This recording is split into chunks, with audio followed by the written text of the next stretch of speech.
Matthieu, chapitre 11. Lorsque Jésus eut fini de donner ses instructions à ses 12 disciples, il partit de là pour enseigner et prêcher dans leur ville. Or, dans sa prison, Jean avait entendu parler de ce que faisait Christ. Il envoya 2 de ses disciples lui demander, « Es-tu celui qui doit venir ou devons-nous en attendre un autre ?» Jésus leur répondit, « Allez rapporter à Jean ce que vous entendez et ce que vous voyez. Les aveugles voient, les boîtes marchent, les lépreux sont purifiés, les sourds entendent, les morts ressuscitent et la bonne nouvelle est annoncée aux pauvres.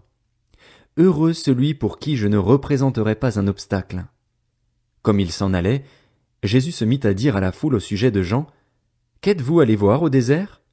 Un roseau agité par le vent? Mais qu'êtes-vous allé voir? Un homme habillé de tenues élégantes? Ceux qui portent des tenues élégantes sont dans les maisons des rois. Qu'êtes-vous donc allé voir? Un prophète?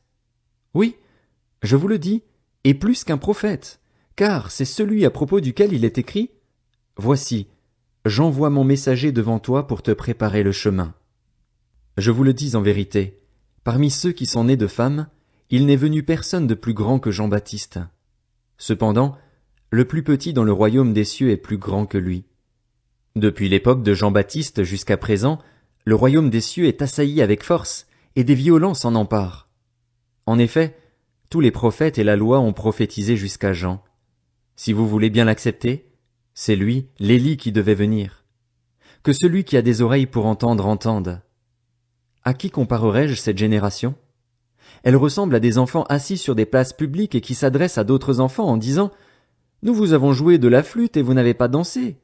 Nous vous avons entonné des chants funèbres et vous ne vous êtes pas lamentés. » En effet, Jean est venu, il ne mange pas et ne boit pas, et l'on dit « Il a un démon. » Le Fils de l'homme est venu, il mange et il boit, et l'on dit « C'est un glouton et un buveur, un ami des collecteurs d'impôts et des pécheurs. » Mais la sagesse a été reconnue juste par ses enfants.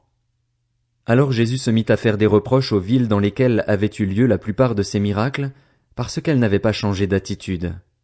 Malheur à toi, Chorazin, malheur à toi, Bethsaïda, car si les miracles accomplis au milieu de vous l'avaient été dans Tyr et dans Sidon, il y a longtemps que leurs habitants se seraient repentis, habillés d'un sac et assis dans la cendre.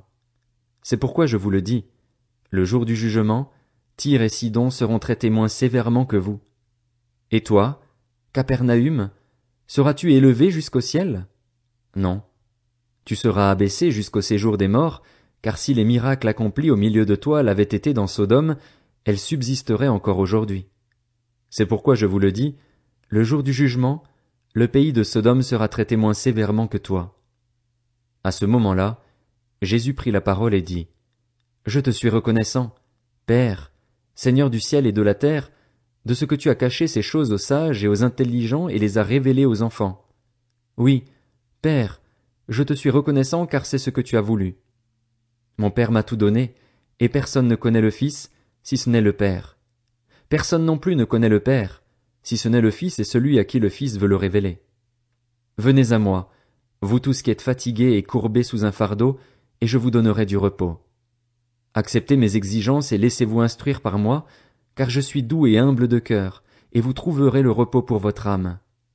En effet, mes exigences sont bonnes et mon fardeau léger.